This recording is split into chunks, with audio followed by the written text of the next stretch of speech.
Vou ajeitar aqui. Fala, moçada! Professor Eduardo Jara aqui. Vamos de novo aqui, nossa aulinha agora, sistema de amortização.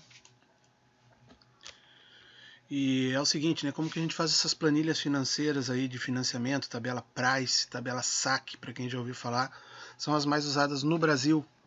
Então vamos naquele esqueminha tentar fazer uma aula bem objetiva aqui para aquele exercício que vai cair na prova e ainda um pouquinho mais para quem quiser conhecer mais do assunto. Vamos falar do primeiro, um dos mais utilizados no Brasil aqui, chamado de amortização constante, sistema de amortização constante. Qual é a ideia? A gente tem uma dívida, cada vez que a gente paga um pouquinho a dívida por mês, ela vai sendo amortizada. E essas amortizações que a gente faz mensais, elas podem ser constantes ou podem ser variáveis. Essa planilha fala de uma amortização constante. Então, digamos, se você deve 10 mil e cada mês amortiza 1.000, no sistema SAC essa amortização vai ser sempre de 1.000. Então vamos ver como se faz uma planilha financeira. Esse é o exercício que vai cair bem parecido lá na prova, tá? Então uma dica aí para quem depois quiser rever esse vídeo, lá na prova tá bem parecido com esse aqui. Então vamos entender lá, uma planilha emprestou, um banco emprestou 10 mil para uma pessoa num sistema SAC. Como seriam os pagamentos? Quanto que ela vai pagar? Se ela quer pagar em 5 meses, a gente precisa definir algumas coisas. Então, uma planilha financeira vai dizer qual é o período. Então a gente começa assim, na data zero ela ganhou 10 mil. Eu preciso assinalar ainda ali a amortização, quanto que ela vai ter que pagar cada mês amortizado, quanto que vai ser os juros de cada parcela e o valor total que ela vai pagar na parcela. Qual é a relação entre essas variáveis aqui? O saldo devedor vai ser sempre descontado da amortização. Os juros é calculado sobre o período anterior. E a parcela vai ser aquilo que a gente vai pagar, a amortização mais os juros. Então, assim, como a tabela é SAC, a gente já sabe que a amortização é constante. São 5 meses, então a gente vai dividir 10 mil por 5 e vai ver que a amortização é de 2 mil. Então, cada mês a gente vai amortizar 2 mil. Significa que a gente vai pagar 2 mil por mês? Não, só se o juro fosse zero.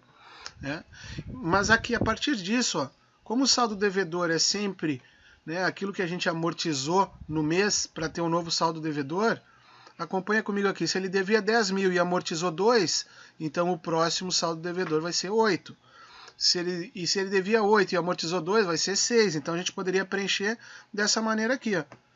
8 mil, 6 mil, 4 mil, a gente vai ver que esses valores variam em PA num sistema de amortização constante. Já apareceu aqui os juros, ó. Da onde que veio os juros? R$200. Veio calculado em cima do saldo devedor anterior. Então, de um mês para o outro, essa dívida que era de 10 mil cresceu 2%, passou a 10.200. E a parcela, então, ela é sempre calculada assim, amortização e juros. Fechou aqui. O próximo juros, pessoal, vai ser calculado aqui ó, no período, no mês 2, vai ser calculado sobre o mês 1. Então, 1% aqui de 8 mil reais dá 80, 2% dá 160. E aí eu colocaria aqui no juros 160. E a parcela seria 2 mil mais 160. E assim eu ia fazendo sucessivamente. Vocês vão ver o seguinte, ó, que as parcelas estão ficando cada vez menores. Então, se em algum momento vocês verem um anúncio que diz assim, as parcelas são cada vez menores. Isso é a característica do sistema SAC, amortização constante. Se costuma colocar o valor total de juros, embora como eles estão em períodos diferentes, isso não está assim completamente correto, tá? Porque um juros no período anterior pode ser acrescido se ele fosse aplicado, por exemplo, em alguma linha de crédito. Mas assim se preenche uma amortização constante. Dá uma olhadinha nesse vídeo algumas vezes, tá? Porque lá na prova já uma dica bem forte para vocês aí é que essa é a questão da prova. Mas existem outros, tá? Então vamos continuar nossa conversa para aquele pessoal que, se tudo der errado, vocês viram professor de matemática financeira. Sistema francês ou tabela Price. Como que funciona essa? A gente precisa primeiro definir no mesmo esquema a amortização. Ela vai variar, porque quem vai ser constante agora, e é o que a gente tem que definir primeiro, é o valor da prestação. Então isso é muito comum quando você tem um bloquinho para pagar lá que todo mês paga a mesma coisa. Isso é uma tabela Price.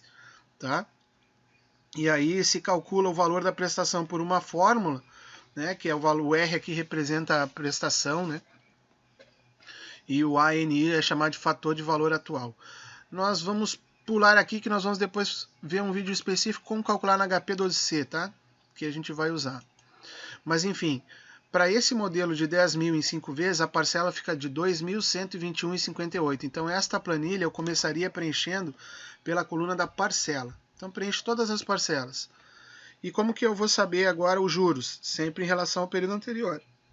Só que agora, ó, a parcela, né, e a amortização, basicamente a gente pode ter a seguinte regra: ó, a parcela serve para pagar os juros, o que sobrar amortiza. Então, numa financiamento de casa própria, por exemplo, as primeiras parcelas vão pagar um juro altíssimo e você vai amortizar muito pouco. Nesse exemplo, a pessoa pagou R$ 2.121 de prestação, só que 200 ela tinha que honrar os juros. O que sobrou? R$ 1.921,58, que seria amortizado. E aí completaria esta coluna aqui, ó, saldo devedor. A coluna do saldo devedor é o que tinha na anterior menos o amortizado. Então, fazendo um menos o outro, a gente chegaria nesse modelo aqui. E assim sucessivamente, porque a parcela já está preenchida. Então, a gente sempre vai calcular os juros anterior. Por exemplo, agora se o saldo devedor é 8.078 no mês 1, qual vai ser os juros para o próximo mês? Calcula 2% em cima de 8.078,42, a gente chegaria em 161,57. Paga a parcela que é fixa, desconta 161,57, você vai ter a amortização, e essa amortização vai ser em cima do saldo devedor do mês anterior para chegar em 6.118,40.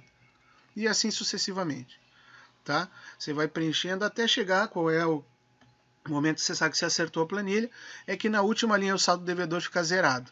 Tá? Tem um tracinho aqui, mas é porque é zero, pagou aquela dívida. Ó. O saldo devedor era R$ 279,98 no mês 4, ele pagou no mês 5 R$ 279,98, zerou essa dívida aí. Existe um sistema americano de amortização, né, para nosso conhecimento, que os juros são cobrados a cada mês, mas ele não precisa pagar nada além dos juros. Olha só que maravilha que seria um empréstimo desse tipo. Você pega 10 mil, cada mês você paga só a parcela. E lá no final do empréstimo você paga o principal, né, mais os juros. Então, ele funciona, se você quiser, por exemplo, deixa eu baixar aqui, desculpa, voltar aqui no sistema americano, ele é bem curioso. Você dá um dinheiro, recebe um dinheiro do banco, aí vai investir num restaurante, por exemplo, e cada mês você só paga os juros daquele financiamento. Lá no final de um ano de faturamento do restaurante, você quitaria esses juros. Né? Esse é o sistema americano, não funciona aqui pra gente, é difícil a gente encontrar esse tipo de financiamento.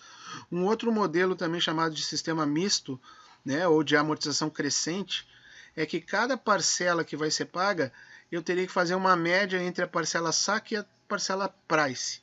E aí eu teria parcelas diferentes. Naquele exemplo que a gente fez de 10 mil, essas parcelas que aparecem aqui no lado direito da sua coluna, elas são diferentes, porque elas são compostas pela média da parcela saque e price. Aí eu preencho esta coluna da parcela, e aí os outros campos são as relações entre as colunas ali. Isso é para a gente ter um apanhado geral das planilhas, mas volta ao foco lá para o estudo da planilha sobre amortização constante, que isso vai te ajudar na hora da prova, tá bom? E depois nós vamos conversar também um pouquinho mais sobre esses sistemas de parcelamento tabela price, que são aquelas parcelas fixas. Isso a gente vai fazer lá em fluxos de caixa, tá bom? Grande abraço, bons estudos. Vamos ver se eu me passei muito no tempo dessa vez. 8 minutos, tá bom, né? Tempo aí para se distrair um pouquinho. Agora eu encerro aqui. Grande abraço, bons estudos, até a próxima aventura.